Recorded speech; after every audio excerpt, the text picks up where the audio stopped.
হাঁ করো। হ্যাঁ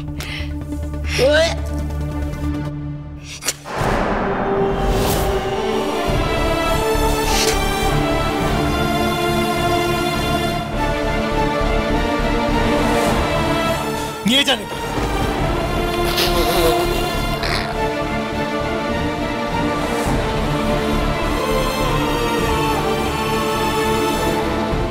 খড়ি,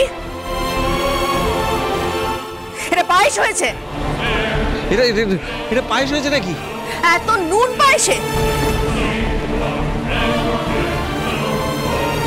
কেউ মুখেই দিতে পারছে না।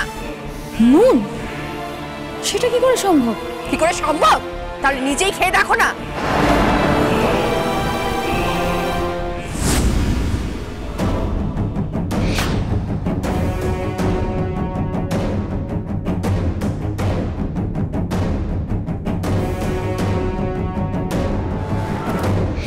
এটা তুই করতে পারলি খড়ি? আমি জানি এই বাড়ির লোকজনদের তোর খুব একটা পছন্দ নয়। আজকে দাদু তোকে এত বড় একটা দায়িত্ব দিয়েছে, আমি তো হেল্প করতে এসেছিলাম বল তোকে। তুই তো বলতেই পারতিস তুই করতে চাস না। তুই বছরের প্রথম দিন এমন একটা কাজ করলি বোন। ছি। আমি জানি খড়ি এটা ইন্টেনশনালি করেছে। তোমার লজ্জা করে না? বড় বড় কথা বলার সময় তো খুব আছো, এদিকে কাজের বেলায় অষ্টরম্ভা। কি হলো বাবা?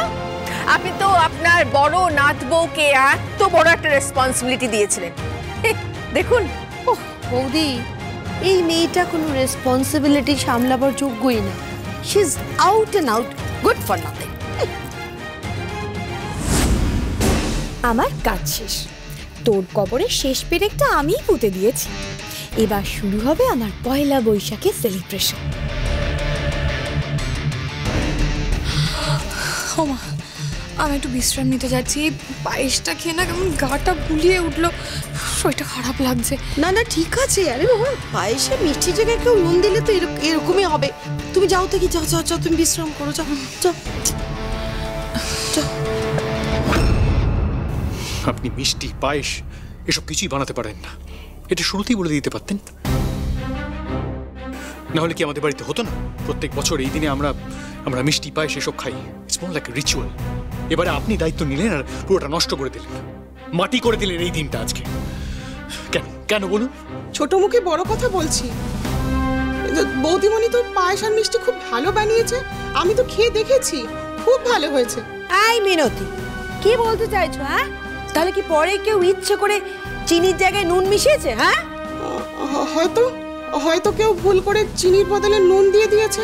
না মিনতি দি, আমি চিনি দিয়েছিলাম।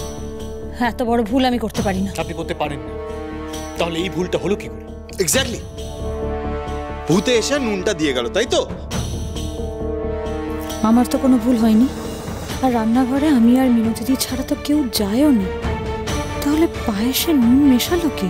আমরা তো রান্নাঘর থেকে বেরোইনি, শুধু বৌদিদিমণি ঋদ্ধি দাদুবাবুকে চা দিতে গেছিল। আর বৌমণি যখন আমাকে বলল, আমি বড় দিদিমণিকে চা দিতে গেছিলাম। তাহলে আমার বোন কত কাজ করছে এখানে, আর আমি কিনা ঘরে পায়ের উপর পা তুলে বিশ্রাম করব? দিদি, কি হলো, চুপ করে আছেন কেন? উত্তর দিন। দাঁড়াও দাদু ভাই, রাগারাগি করো না। নিশ্চয়ই কোনোভাবে একটা ভুল হয়ে গেছে। না বাবা, ও ভুল করেনি, ও ইচ্ছে করে এটা করেছে আমাদের সাথে।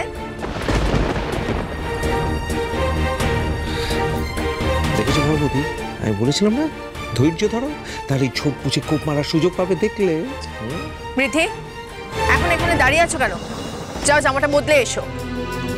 তারপর আজকের এই দিনটা নষ্ট করার জন্য এই মেয়েটাকে আমি যোগ্য শাস্তি দেব। থাক না বড় বৌদি, আজকের মতো একটা ভালো দিনে এসব করার কি দরকার? ভুল করে ফেলেছে, আমি জানি। আমাকে বুঝে নিতে দাও। আমি জানি দিদি এসব কেন করেছে। সবাই যাতে আমার উপর রেগে যায়, আমাকে অপমান করে, আর আমি এসবের মাঝে সত্যিটা কাউকে বলতে না পারি। কিন্তু ওর কোনো চালই আজ খাটবে না, সত্যিটা তো আমি বলবই। কোথায় যাচ্ছ তুমি?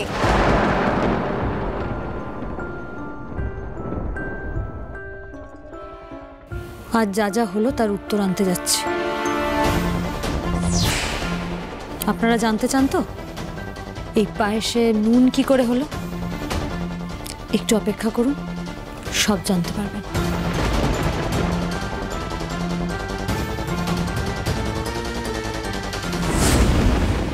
এই তো পেয়ে গেছি, এবার হবে উল্লাস। ইয়েস,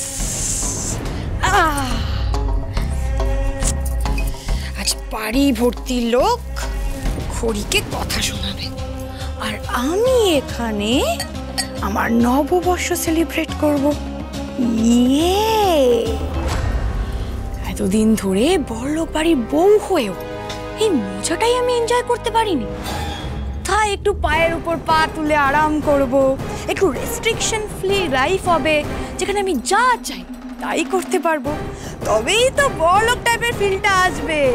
কিন্তু না, আমার বোন খড়ি যেদিন থেকে প্রথম জানতে পেরেছে আমার সাথে বড়লোক বাড়ির ছেলে বিয়ে হবে, উঠে পড়ে লেগেছে আমার লাইফটাকে শেষ করার জন্য। শুধু কি তাই, ওই সঞ্জয় দুজনে মিলে আমার লাইফটাকে কয়লা বানিয়ে দিয়েছে পুরো।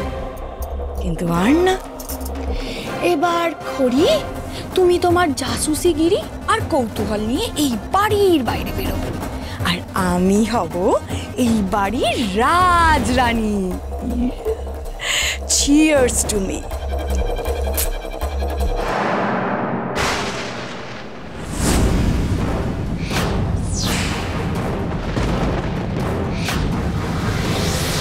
মুখেই শুধু বড় বড় কথা বলেন, একটা কাজও সিনসিয়ারলি করতে পারেন না।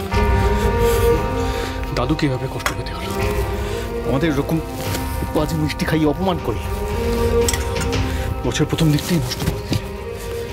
এর শাস্তি ওনাকে পেতেই হবে, ছাড়বো না আমি ওনাকে কিছুতেই।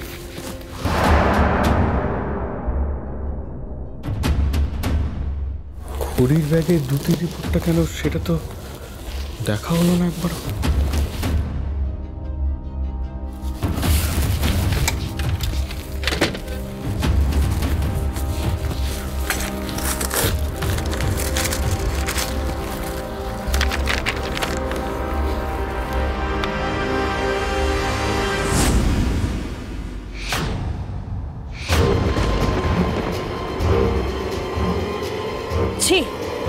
তুই এতটা নিচে নেমে গেছিস? নিচে আমাকে সবাই অপদস্থ করছে আর তুই এখানে বসে ফুর্তি করছিস। আমাকে অপমানিত হতে হচ্ছে আর তুই উদযাপন করছিস। তোর লজ্জা করে না? কই, আমি তো তোকে অপদস্থ করার মতো কিছু করিনি, আমি তো তোর খাবারে কিছু মেশাইনি। আমি এখনো বলিনি তুই আমার খাবারে কিছু মিশিয়েছিস। আসলে কি বলতো, চোর যতই চুরি করুক, নিজেকে যতই চালাক ভাবুক, একটা না একটা ভুল তো সে করেই। অপরাধ করে পার পেয়ে যাওয়া এত সহজ নয় দিদি। এসব কথার মানে কি? তুই আমাকে এসব কথা কেন বলছিস? বলছি কারণ আমি খুব ভালো করে জানি পায়েসে নুনটা তুই মিশিয়েছিস। কি ভেবেছিলি তুই? তোর এসব কাণ্ড ঘটানোর পর সবাই আমাকে অপমান করবে, আমাকে অবিশ্বাস করবে, আর তুই বেঁচে যাবি। তোর এইসব কথা জানার পর না তোকে দিদি বলে ডাকতে আমার ঘেন্না করছে। কিন্তু তুই তোর বোনকে এখনো চিনিসনি দিদি। তোর এসব নোংরামো, তোর এসব শয়তানি বুদ্ধি আমি একটাও সফল হতে দেব না।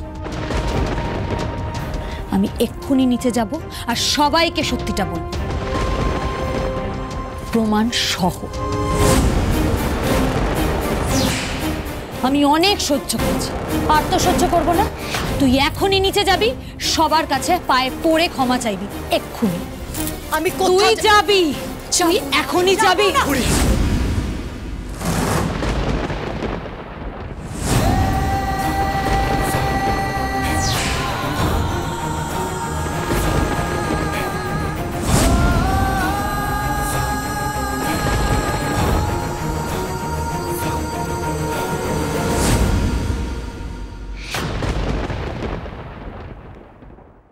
দুটি প্রেগনেন্ট নন।